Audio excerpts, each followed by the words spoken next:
Please rise for the arrival of the graduates.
Please be seated.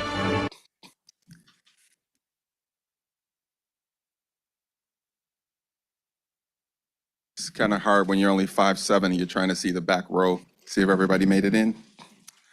Good afternoon, Cohort 32. It is my honor and privilege to welcome you all to Convocation at Rush University, General Entry Master. Can't touch the bottom. My name is Dr. Fred Brown. I'm the Director of Generalist Education. Welcome to all of our graduates, attendees, faculty, family, and friends. I also want to recognize everyone who is attending via Zoom today, as well as YouTube live stream. I also want to send a special shout out to our staff and our IT department to help us put this day together. And with all the things that are happening around campus, we almost didn't have this day happen. So thank you all in the back for your flexibility for coming in a little sooner to celebrate with us. I would like to recognize our faculty leadership who's with us today. Last night when I wrote this, they weren't sitting in this position. So I'm just going to ask you guys to give a little bit of a wave when I say your name, please. So we have Dr. Hicks, Associate Dean for Academic Program and Affairs, Professor, Adult Health and Gerontological Nursing. Dr. Lynn Richter, Assistant Dean for Generalist Education, Assistant Professor, Adult Health and Gerontological Nursing. Dr. Mike Kramer, Professor and Interim Chair of Adult Health and Gerontological Nursing. Dr. Kathy Swartholt, Associate Professor and Chairperson of Community Systems in Mental Health and Nursing.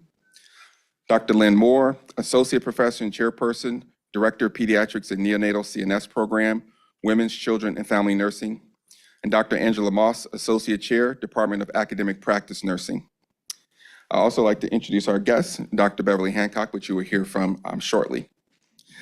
To my left, your right, we have our faculty pinners, which you selected as a student body, and I will introduce those later in the program. As I mentioned to you guys in the hallway, we actually both started at the same time. So I became the director of this program 2 years ago when you showed up 2 years ago. So I had the honor and privilege to learn right alongside of you. Turn around for a second. Look at all these people who came to celebrate with you guys. All those chairs we moved in for them. So congratulations, Cohort 32, you guys have made it. We know that it hasn't been easy. We know that everyone can tell a story. There's been some good days and some bad days. And we vow to make the program better, so we would like to encourage you guys to fill out your end of program evaluation. So that is my last assignment to you. And I still can do that because I have access to your transcripts. So please make that happen so Mary will be kind to me later. Okay. Today marks a transition point from student to graduate. The responsibilities will soon multiply as you prepare for your first role in nursing. You put in the time and you've done the work. You've all survived the gauntlet of our science courses, barely escaping Dr. Fry and Dr. Duzzik. You ran past Dr. Banks twice in 501 and 525, only to become face-to-face with Dr. Schaefer and Dr. Salins in 506. You've gained healing powers from the faculty in the NLL, Bryce, Shannon, and Umby, and you received comforting words from Dr. Hunter, who is here with us today in 504. You've gained perspective in your own mental health through the expertise of Dr. Allen and Professor Anderson, and we've changed your understanding of community and public health from the care and expertise of Dr. Rising, Kavanaugh, and Baster. Yes, and that's how you say it. You've experienced over 1,000 clinical hours in the community, hospitals, ambulatory areas under the guidance of our very talented clinical faculty. I want you to keep these experiences in the forefront of your mind because your first week of a nurse is going to be very overwhelming. Once you regain your balance, you'll remember that you're a Rush grad. Many of you will begin your careers on the night shift. One thing that I want to share, some of you have already worked nights on your immersion, so you're already used to that. I do want to let you know that your patients need you. Patients don't all sleep at night, and you guys are already aware of that. Some are afraid, many are worried. What will tomorrow bring? Will my tests go okay? Will my family make it in time before they take me down to the operating rooms? Your patients miss their families. They are worried about their recovery. While it may not be the ideal shift for you, you may dislike the hours, but your patients will appreciate you. They'll appreciate your kindness, your knowledge, and your expertise, so please don't forget that. So on behalf of all the faculty of the MSN program, congratulations, Cohort 32.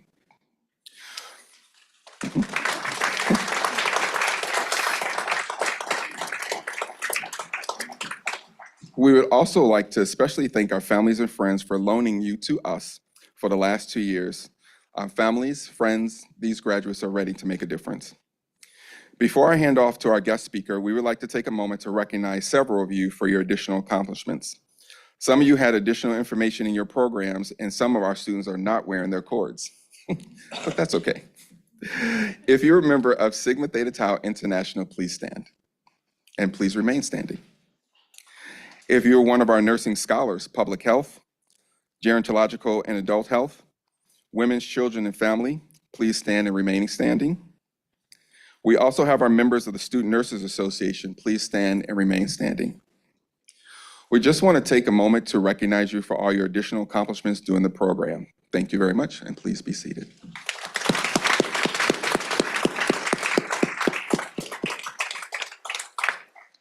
Today's remarks will be shared by a very dear colleague, Dr. Beverly Hancock. She is the Director of Transformational Leadership, the DNP Program Systems. Dr. Hancock is an assistant professor in the Department of Women's, Children, and Family Nursing. Dr. Hancock.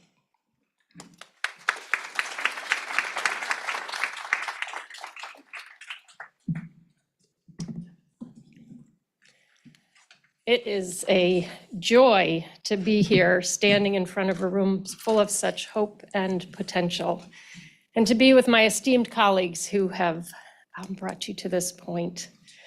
It was 40 years ago, this summer of 1984, and I was about to enter my senior year as a nursing student here at Rush. I was working as a nursing assistant over in the hospital. I had just worked the night shift and was taking the train home to see my parents. As we approached my stop, I walked to the doors and exchanged hellos with the conductor, and he responded, "Are you a nurse?" Perhaps the stethoscope still wrapped around my neck gave him that impression, along with my white pants and white shoes. I was wearing a colored top thanks to Rush's progressive take on the white uniform.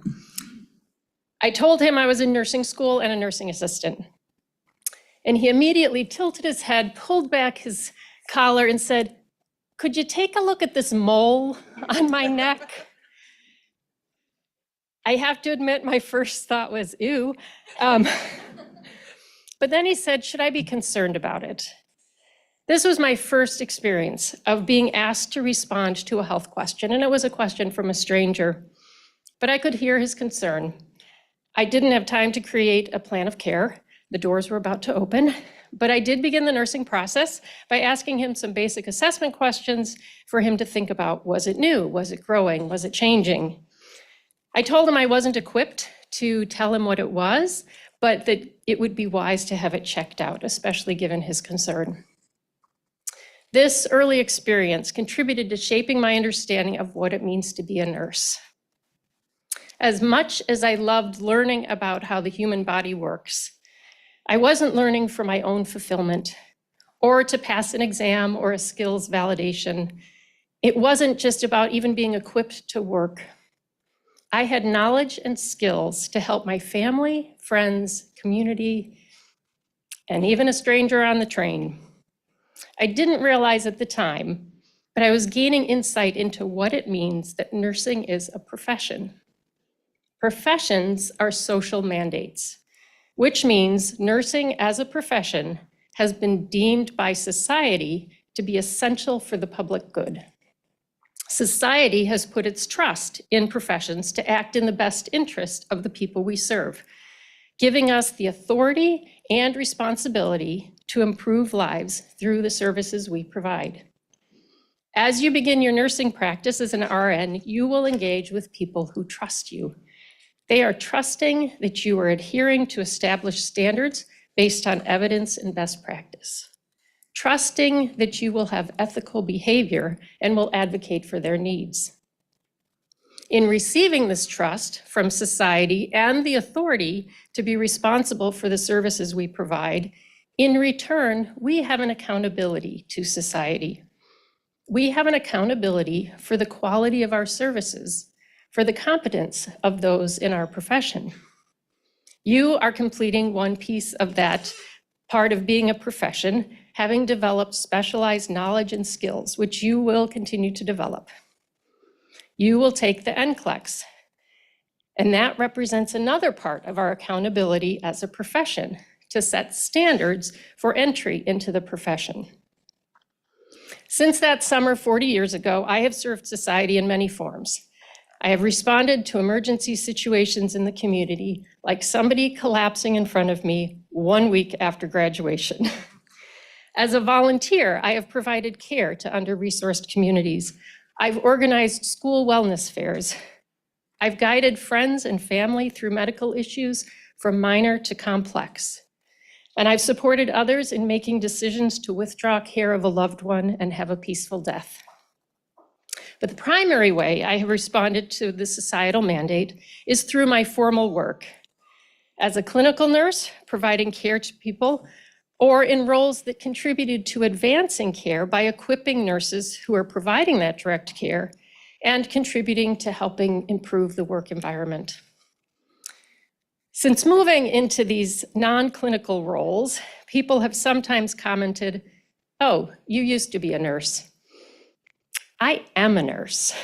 Whether I am providing direct care, teaching, leading a project, chairing a committee, advocating for resources, providing community service, it has been for the intent of advancing the health of society. This comes from understanding what it means to be a professional. Nursing is not a job that I do, something I stop when I leave work at the end of my shift, or something I can only do if I provide direct clinical care. I don't do nursing. I am a nurse, and I am part of a profession.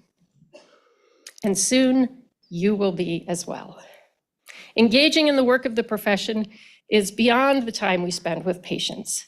It is being part of determining and engaging in what nursing practice should look like, advancing care through leadership, quality improvement projects, advocacy, professional development. This is the work society expects we will do to ensure competence and quality of care. This accountability for practice is something we do as individuals. It's the accountability for independent decisions you make when you're caring for patients. And we take accountability for a practice together as a profession. And we do this at a national level through things like developing national standards like the NCLEX, determining competencies for education, creating specialty care guidelines and certifications, and advocating for state and federal policies. And we own our practice together at our individual organizations. 40 years ago, the same summer as my encounter with the train conductor, Rush became one of 4 pioneers in implementing a structure to enable nurses to own nursing practice and self-govern it. It was called shared governance. This concept of governing our own practice was a new concept in nursing. It was already established in a few professions. Faculty and university had faculty governance, physicians governed their practice. But one of the primary visionaries of this idea was Dr. Luther Chrisman. Dr. Chrisman was the first dean of the Rush College of Nursing, and at the same time, he was the associate vice president of nursing in the hospital. And he introduced the concept of an autonomous nursing staff. So this was at a time when nurses were seen as subservient to physicians and employees of the hospital. And he had a vision for nurses to have autonomy, to govern themselves rather than having others determine nursing practice. He envisioned nurses having a self-governing organization where professional nurses in all roles, clinical nurses, administrative nurses, faculty, everybody shared in decision-making about nursing practice, shared governance. And so in 1984, the first meetings of the new professional nursing staff, or PNS, were held at Rush. And perhaps you have heard of the unit and department advisory committees, the UACs and DACs, here at Rush, or through your capstone projects, have connected with nursing practice committees like the Nursing Quality Improvement Committee or Standards of Practice Committee. Those are structures of the shared governance through which we do things like set standards, respond to issues, oversee quality of care, and support advancement of knowledge and skills of nurses here at Rush. Right now in the profession of nursing, there's actually a movement from shared governance to professional governance. Professional governance continues to be about this practice decision-making, and it goes beyond shared governance, really giving greater emphasis to the behaviors of accountability and ownership that I'm talking about today. Nursing professional governance consists of both structures and behaviors, how we approach our practice. The structures of professional governance connect nurses throughout an organization and even across a system, connecting nurses from all areas where nursing is practiced in all roles and from the point of care to the chief nursing officer. So one way to describe the function of the structures of professional governance is that it's like a car, that it's the vehicle that takes us to the destination of professional practice oversight. But nursing governance is more than a structure because structures alone can't get us to our destination. So, like most cars, now there are cars that don't need drivers, but most cars still need a driver. So professional governance behaviors are like the driver of the car. How we use clinical knowledge and expertise to develop, direct, and sustain nursing practice. Another way to think about professional governance is that it's like the nervous system. Each nurse is a nerve, taking in stimuli both internally and externally and communicating that to the rest of the body so the body can respond.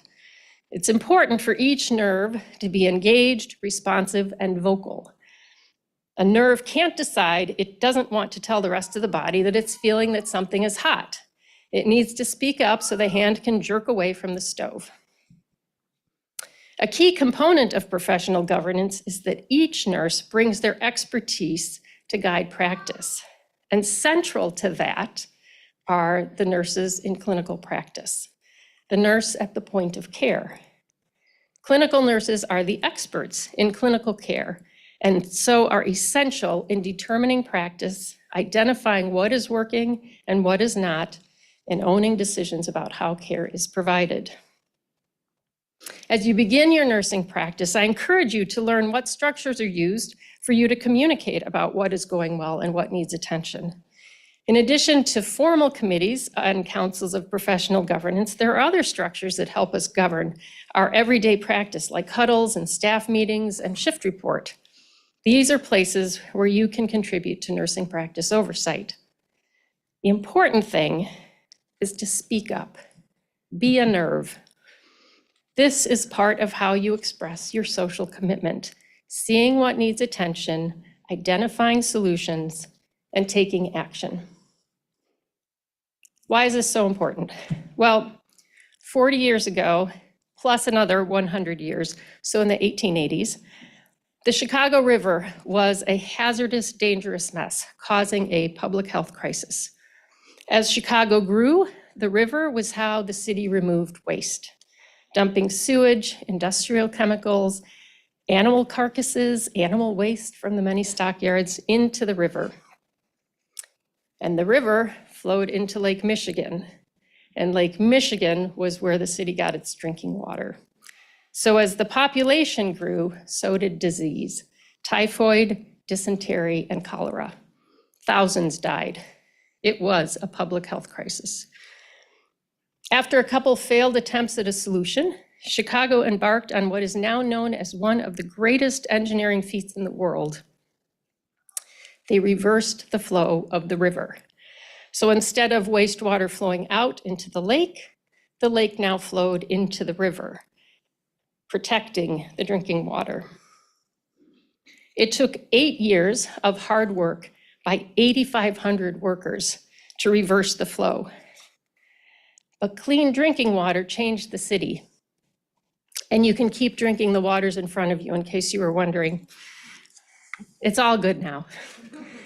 Imagine how those workers must have felt when they saw the river water reverse, accomplishing this amazing feat to bring clean drinking water, to realize that their hard work was saving lives. So what does this have to do with professional governance and your completion of this program and entry into nursing practice? You are entering nursing at a time when the challenges we face in healthcare are as significant as the contaminated river water, drinking water. Our healthcare system is not working as it should be to meet the health needs of our society. Our system is expensive and not achieving the care outcomes it should. We need to reverse the flow of the river. But with this challenge comes opportunity. And we as nurses have the knowledge, skills, and position in the healthcare system, the person at the point of care, to address complex problems and advance health. We do this working collaboratively with each other and our interprofessional peers. And we are empowered by professional governance, the structure and behaviors that enable us to embrace our autonomy and ownership of nursing practice. You are entering the profession at a time when your impact can be demonstrated through improved outcomes. As a graduate of Rush, you are particularly equipped to demonstrate these professional behaviors. Your leadership skills have been honed. You have recognized the impact you can have as demonstrated in the wide variety of capstone projects. From clinics to psychiatric units to ICUs, you have identified there are ways we can improve nursing practice throughout our healthcare system. And you have developed the skills to address them. You've impacted work environment, pain management, hospital-acquired conditions. You've improved communication and patient access and many other projects. As you complete your degree and pass boards, you're being given the trust of society. And whether you begin your career here at Rush, which I hope you're considering because it is a great place to work, or choose to practice somewhere else, take with you your understanding of what it means to be a profession, to be a professional nurse. How will you respond to your commitment to society and embrace ownership of nursing practice? As Rush graduates, I know you know how to speak up. I know you know how to take responsibility and make a difference that can be measured in improved outcomes. How will you use these abilities and knowledge to shape nursing practice in your work unit and in the organization and beyond, to identify strengths and weaknesses in existing processes and structures, to propose innovative solutions to optimize patient outcomes, to transform underperforming systems, to champion health equity by addressing disparities and promoting inclusive care, to contribute to the advancement of global health care. I exhort you to be a driver in professional governance, engaged to influence nursing practice. This engagement isn't something that is above and beyond your role, it is integral to your role as a professional nurse. So as I conclude, I congratulate you. This is a significant accomplishment being celebrated today. You have worked hard and achieved a lot, and I am hopeful for all that you have to offer our profession and society. And thank you, family and friends, for your support of your loved one as they've gone through this challenging program. You too have contributed to the health of society by sustaining them through this process. They will continue to need your support and encouragement.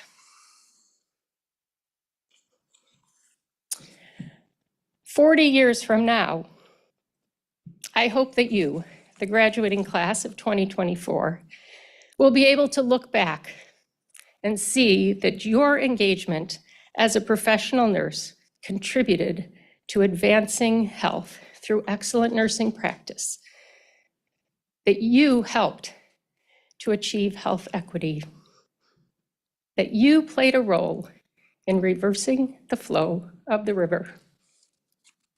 Congratulations.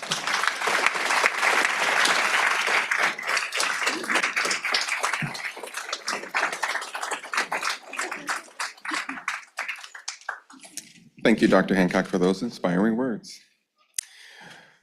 What would Convocation be like without a message from our Alumni Association? We have Dr. Mike Kramer, Interim Chair of the Department of Adult Health and Gerontological Nursing. He brings a message from the Board of Directors, Rush Presbyterian St. Luke's St. Luke's Nursing Alumni Association. Dr. Kramer.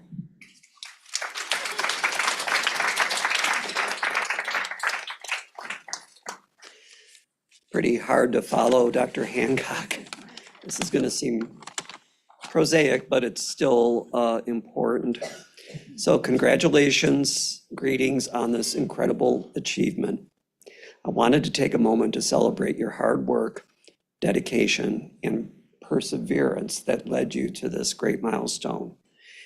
As Dr. Brown said, I'm Mike Kramer. I'm a 1997 graduate of the College of Nursing PhD program with a lot of help from Dr. Hicks. I'm here to welcome you to the Rush Presbyterian St. Luke's Nurses Alumni Association. And even though I have that history as an alum, my history at Rush, like many of us, goes back to being a nursing assistant too, back in the 70s on a 40-bed surgical unit, and then later working with Dr. Brown in the operating room, who, besides being an excellent role model and mentor, was a great teammate. The Rush Presbyterian St. Luke's Nurses Alumni Association has been active since 1973, which was just a year after the university, the College of Nursing here at Rush University opened. It's a really good deal because it's a non-dues paying association, but also one that is steeped in a tradition of longstanding nursing excellence at Rush going back to the 19th century. The association represents, I could do a poll, but almost 9,000. I'm not sure anybody would guess that many, but almost 9,000 alumni from the College of Nursing and its 3 predecessor schools of nursing. So you are becoming part of a great network, locally, regionally, nationally, and internationally. The Alumni Association's mission is to support the College of Nursing in producing highly prepared nurses like yourselves while promoting the college and its alumni as innovative leaders in nursing education, practice, research, and service. The association's board of directors supports its mission via programming, communications, and benefits that are under 3 strategic priorities, and those are strengthening alumni pride. So please be proud that you're a Rush alum, engaging current students, and supporting the college. And the Alumni Association is very effective in supporting the college. As a proud graduate of the College of Nursing, there are numerous ways for you and all the rest of us who are alums to remain connected. There is a quarterly newsletter called News and Views, which Ann Wade is instrumental in producing. Anticipate the Rush University Alumni Magazine to offer insights into the university's progress and to share alumni stories. Consider joining the Rush Nursing Professional Network on LinkedIn. Feel free to show your support by engaging with the Rush University Alumni Facebook page. You'll be extended invitations to an array of various networking and continuing education events as alums. Your achievements are great, and this is certainly a milestone that deserves our collective admiration. We eagerly anticipate your presence at upcoming Rush events where we can continue to celebrate your accomplishments in person. Once again, congratulations on this significant achievement, and here's to an even brighter future ahead. Thank you.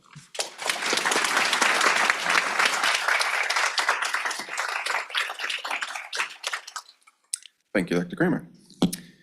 Next, I would like to introduce Skye Sumlin, Vice President-elect for Rush College of Nursing Student Nurses Association. She will be presenting the SNA Award this year. Skye, please join me.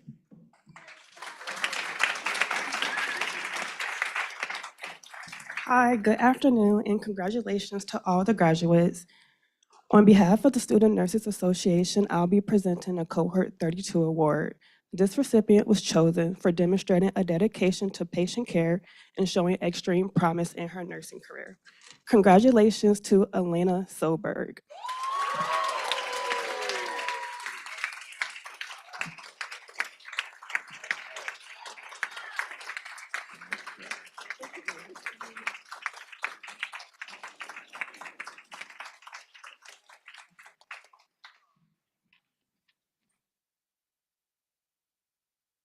Thank you, Sky. That was awesome. Each class gets a chance to select a class speaker, someone who can capture the essence of the cohort. This cohort has selected Leah Hennigas. Leah, please join me. Leah also gave the student address at our graduation.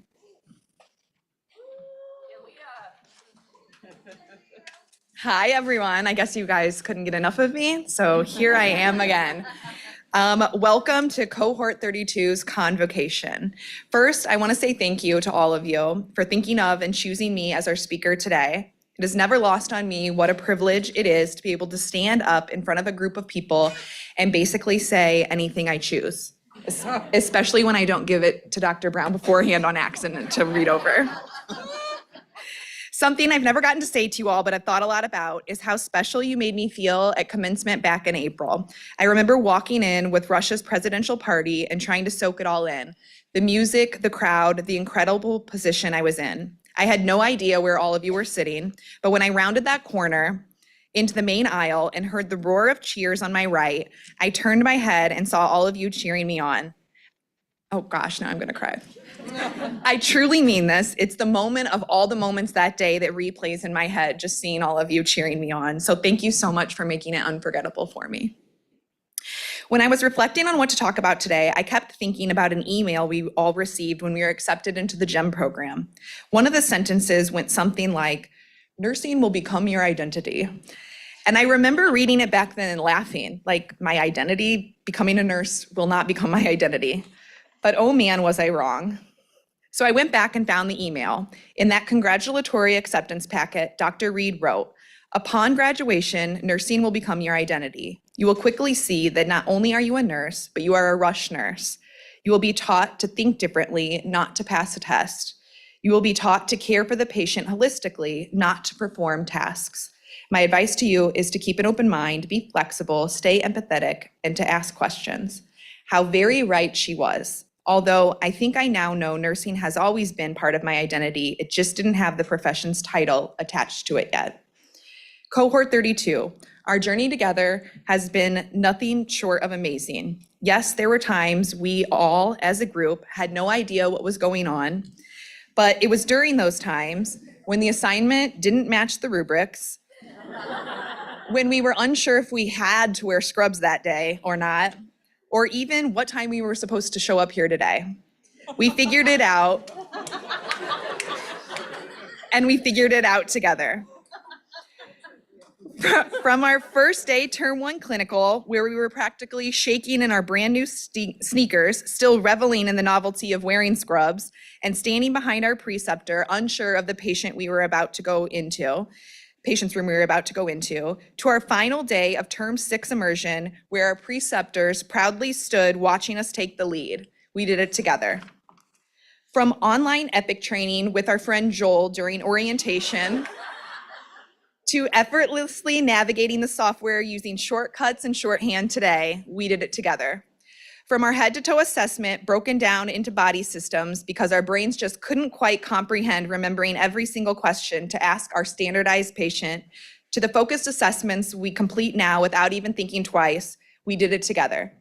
From our psych simulation during term 3 that rocked us all, to effectively making decisions and managing the situation as a team in our final emergency simulation, we did it together. And to each one of you who was in one of my clinical groups, and I had the honor of getting to know more deeply, we definitely did it together. Words will never be enough to thank our College of Nursing faculty here at Rush. Your dedication, your expertise, and support have been the foundation of our nursing journey. You've not only given us the knowledge and skills needed to excel in our nursing careers, but you've also cemented core nursing values in our hearts. Your commitment to our success has shaped us into the nurses we are about to become, and we are incredibly thankful. Your influence will reverberate through every patient we care for. We are truly honored to have been your students. I would also like to extend the deepest thanks to all of our family and friends. Your belief in us, your patience during late nights, and I know my mom's had to experience many tears from me, and your constant backing have been our North Star. We are so very grateful to each one of you and the encouragement and support you have provided. And as always, a special shout out to my mom. I love you so much. Now listen, guys. I know it's the very end of our very last day here in the GEM program, but how do we walk out of here today without talking about one of our favorite things, the CNL competencies? As you all know, our pinning ceremony was moved up due to the Democratic National Convention happening just a few blocks from here next week. I'm not up here to give a political speech, although maybe one day. And I'm certainly not up here to tell you who to vote for. However, I am here to remind you of the importance of your vote, the importance that you do vote. But most importantly, I'm here to remind you how intricately your vote and the policies that you vote for impact the health of our communities. If you're one of our professors who have read any of my CNL assignments I've submitted, you know how much I harp on the importance of Essential 6 health policy and advocacy. I strongly believe that we as nurses need to place a spotlight on these competencies as they have sweeping real-world implications attached. Family and friends, I apologize. I'm going to get nerdy here for a second, so just bear with me. Essential 6, health policy and advocacy, CNL competency 3, advocate for policies that leverage social change, promote wellness, improve care outcomes, and reduce costs. Essential 9, master's level nursing, CNL competency 6, demonstrate stewardship, including an awareness of global environmental, health, political, and geoeconomic factors in the design of our patients' care. These competencies are not as patient-forward as many of the others, and in a patient-centered profession such as nursing, it's easy for them to slip by without much thought. But I really wanted to highlight them for you today with the hope that you are at least cognizant of their impact as you move through your life as a new clinical nurse leader. You know, kind of think how you might incorporate them into your PD log of life. Okay, now back to the regular stuff. Cohort 32. Today's pinning marks the culmination of all of our hard work over the past 2 years. As you walk out of these doors, remember that you're not just a nurse. You are a nurse who has graduated from a master's level program at one of the top nursing schools in the country, Rush University. Wear those 8 new letters after your name with pride. Thrown together by the timing of our lives, we entered the Rush GEM program as strangers and emerged as friends. We've shared countless study sessions, late night conversations, and moments of accomplishment. Together, we've met our individual goals and will now step into the nursing profession as new graduates. Let's commit to staying connected through our jobs, our mutual support of each other, or even just by the sharing of memes and TikToks with each other every once in a while. As we embark on this new chapter, remember that the skills and the knowledge you've gained are just the beginning. Keep learning, stay curious and compassionate, and never underestimate the impact that you can have in even just one patient's life. Love you guys so much and couldn't be prouder to call you guys my nursing family. Congratulations, Cohort 32. We did it!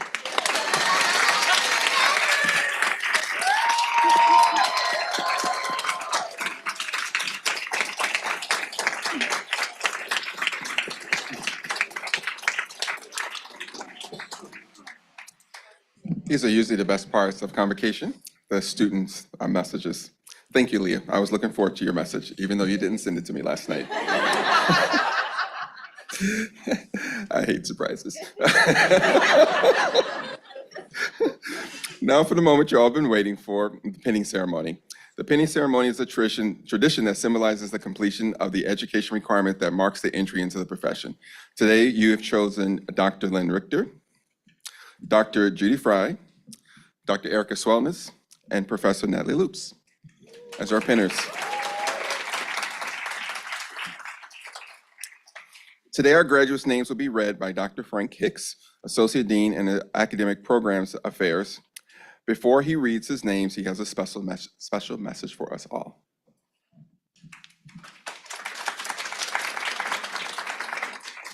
Short message, I promise, because I know I'm standing between you and your pens, so I won't be up there too long. But Dr. Kennedy, unfortunately, was not able to be here today. She is in California with a very dear friend who recently lost her husband. So she is spending time with her, but she wanted me to convey to you her pride and her congratulations, and I convey to you my pride and congratulations on this wonderful accomplishment. And I'm particularly proud of you and particularly proud of this program because I don't know how you maybe know this, but I started this program. So I remember this with Dr. Brown, Dr. Richter, Dr. Fry, Dr. Schwellnus, and many others in this room. So every time we graduate a cohort, our hearts swell with pride. And so I just want to thank you all. I want to thank you for choosing Rush. And I want you to remember that as you heard here, we're all kind of a big family. None of my degrees are from Rush, but I worked here for many, many, many years. I came back here in 2020 after starting another nursing program, and it's my fourth time back. So there's something that brings people back to Rush. And I hope you will think about that as well, that you will come back to Rush, whether it's as an alumni, for an alumni event, or just to visit people and tell your faculty how you're getting along. They love to hear that kind of stuff. And I'm sure many of you will be back for your doctoral degrees, right? Right, all right. Let's get this show on the road.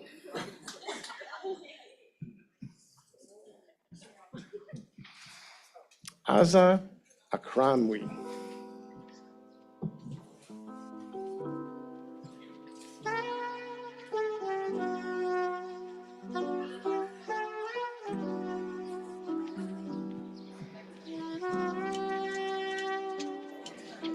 Aza Akramni. Brittany Michelle Anderson.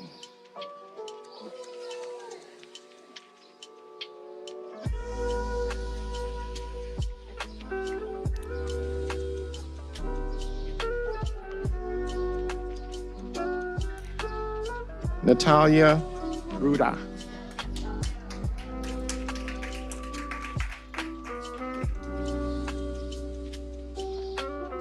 Lauren Elizabeth Berry.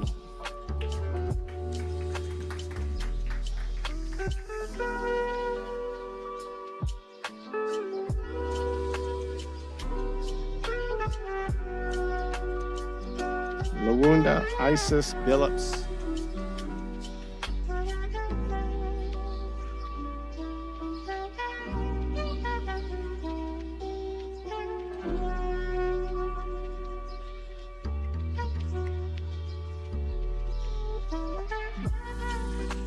Maria Christina Catherine Blankensop.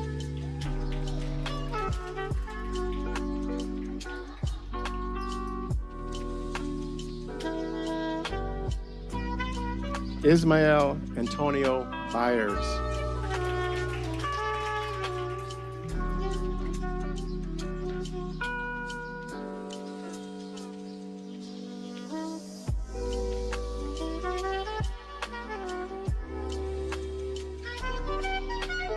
Noah R.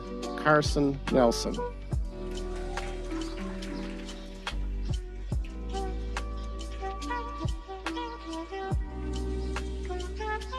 Madison Isabella Cattarello.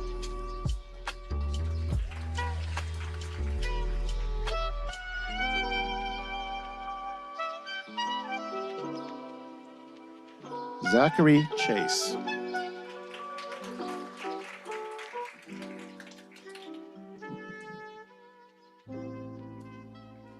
Sarah Nicole Clark.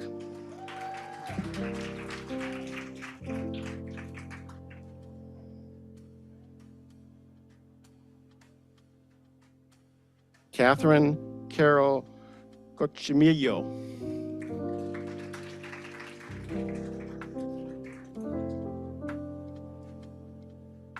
Genevieve Leigh Curry. Ashley Nicole Darren.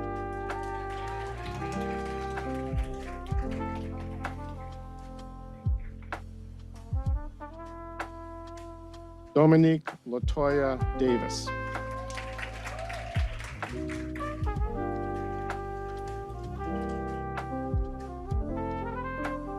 Yulia Drab.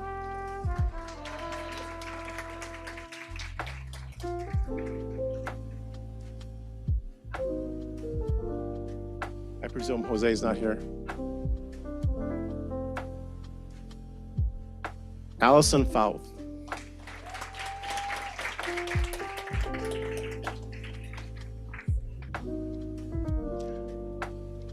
Clarissa May Finnessy.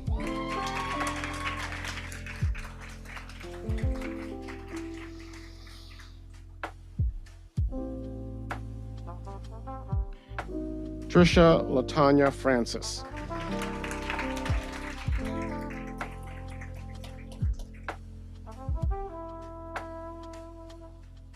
Aaron Anamik Godicki.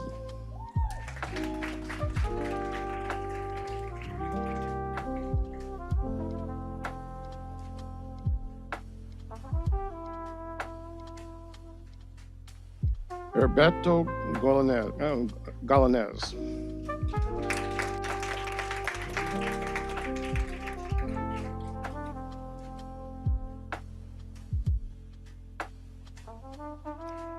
Avery Hansen.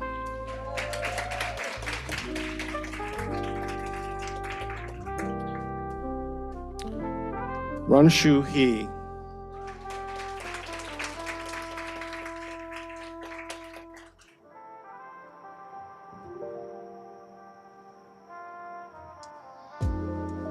Leah C. Hinnigas.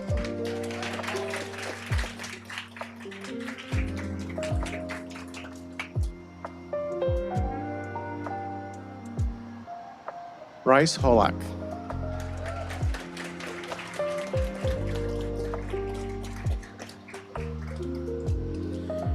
Anna Huber.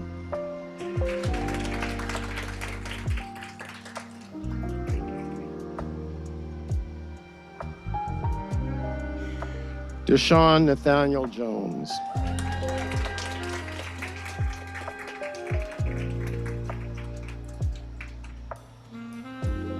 Pooja Jakunti.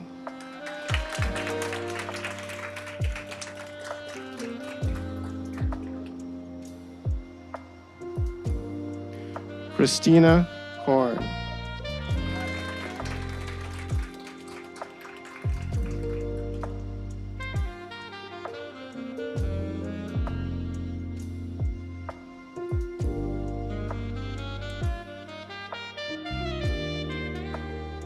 Bridget Killian.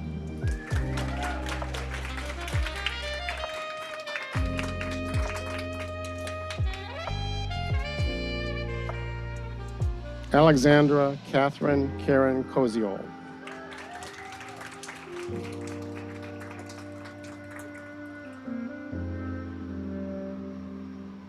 Stephanie Amaki Kuronu.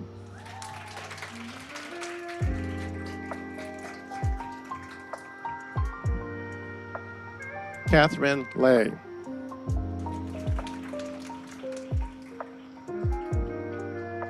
Lanana May.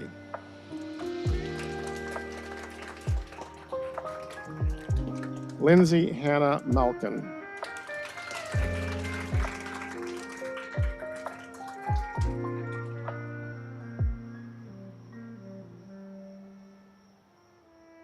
Kiana Martian.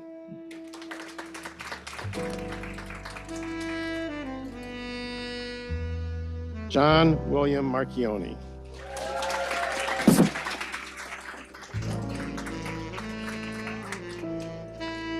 Eugene Mathis.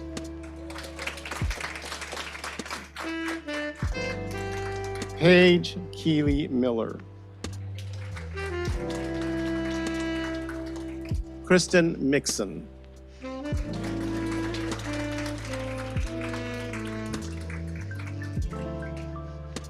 Christian Moran.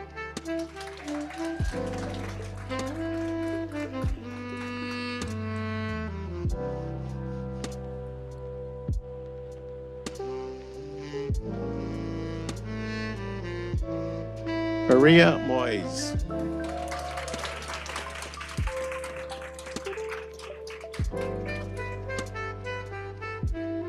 Derek Jetchen Moy.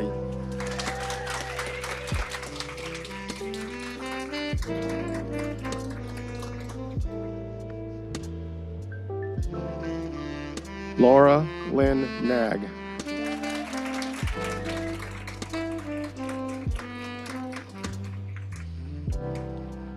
Katerina Elise Newman.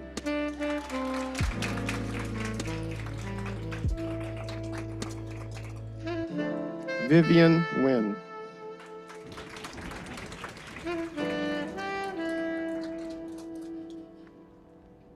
Glynis Padilla.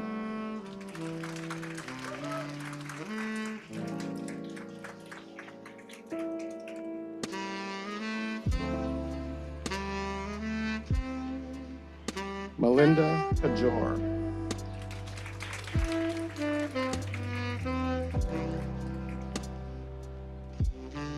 Allison Connor Papesh.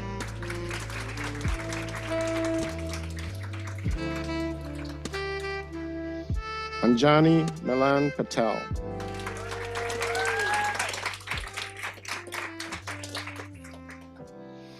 Vanna Morales Patrick.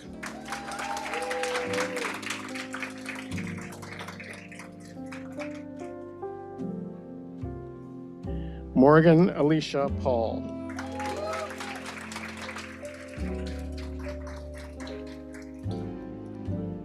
Lee Wallace Peterson.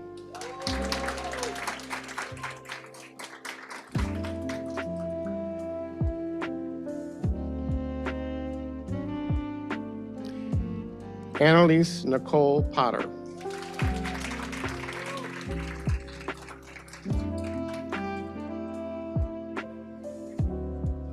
Gabrielle Ramirez.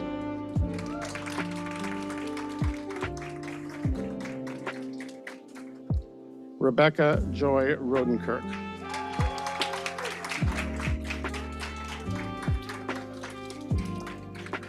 Jaylee Sue Rosenbaum.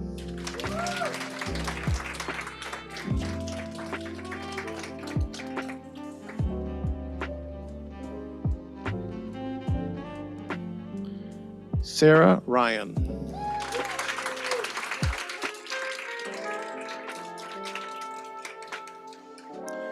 Zainub Salou.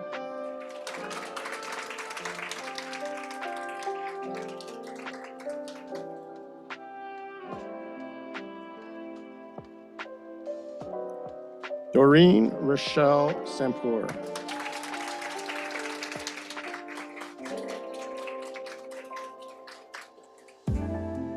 Danielle Santiago.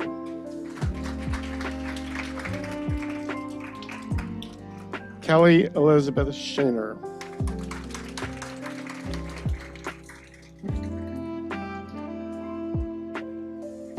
Raina Vora Siegel.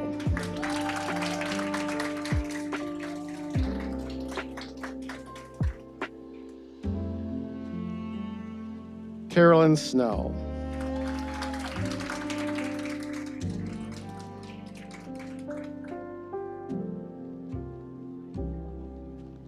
Elaine Suzanne Solberg.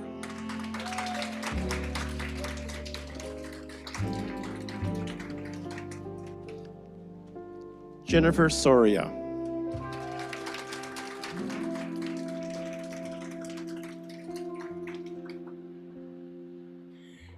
Dana Christine Stevens.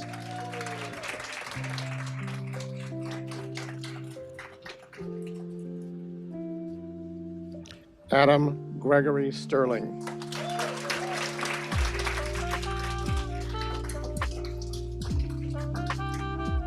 Eugene Talty.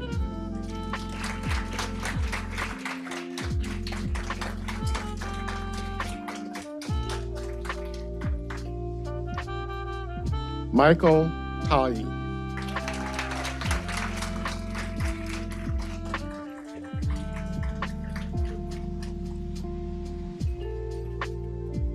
Vincenzo Traversa.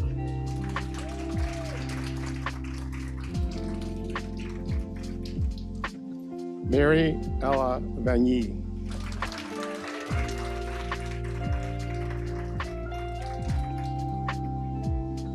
Riley Yvonne Byers.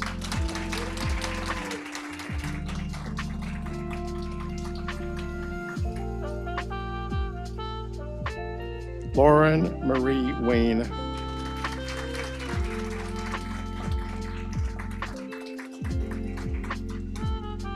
Jeremy Whelan.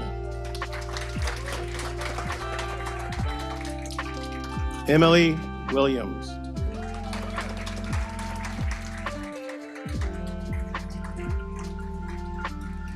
Drew Alexandra Wright.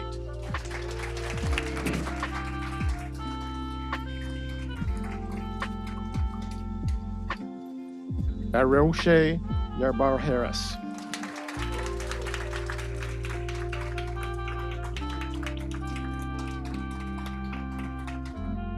And last but not least, Sophie Rose Zanoni.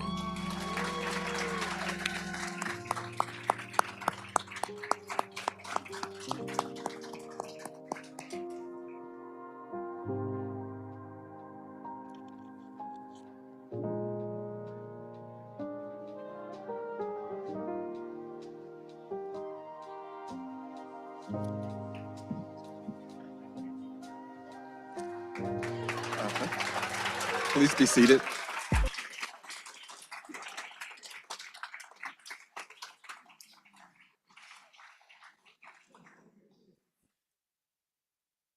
Did the class seem bigger? So how about one more round of applause for our graduates? That was pretty awesome.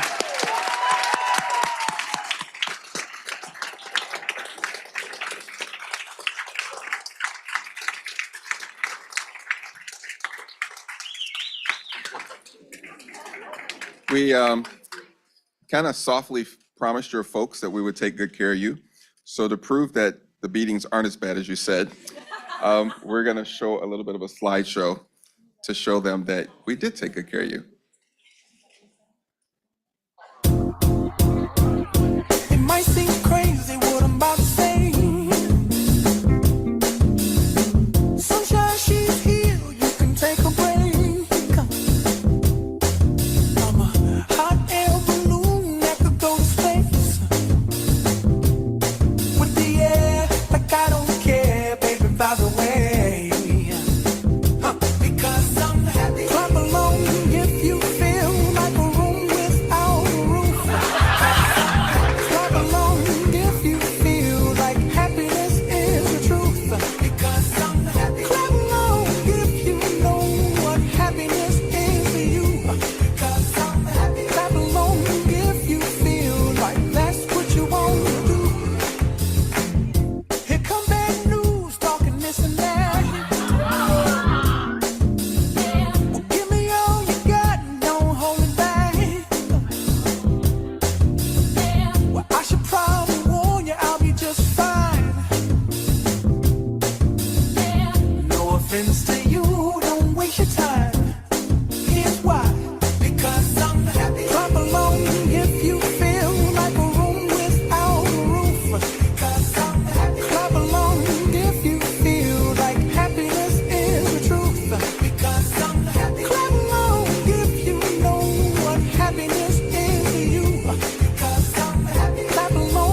So just as I mentioned, we take good care of them, so restraints came about. As program director, that only occurs when you turn your assignments in late. So I think she learned her lesson. She is here, and no students were harmed in the tying down of the patient. So thank you guys for sharing those memories. That one I won't forget. It always looks like they're having a good time. And in closing, again, I just want to thank you for joining us during this celebration. Cohort 32, you've done an exceptional job. I hope you take the next few days to reflect on your journey and to celebrate your accomplishments. Thank you all for coming. Please have a safe and wonderful evening. Please stay seated until our graduates have processed out, and thank you.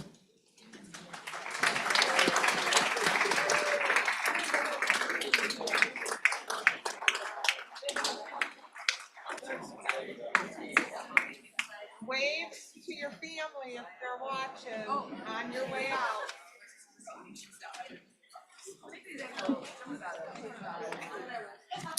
Ooh. Did anybody leave a ring in the bathroom? A ring set? Ring set? I blew my chance.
Let's all celebrate and have a good time.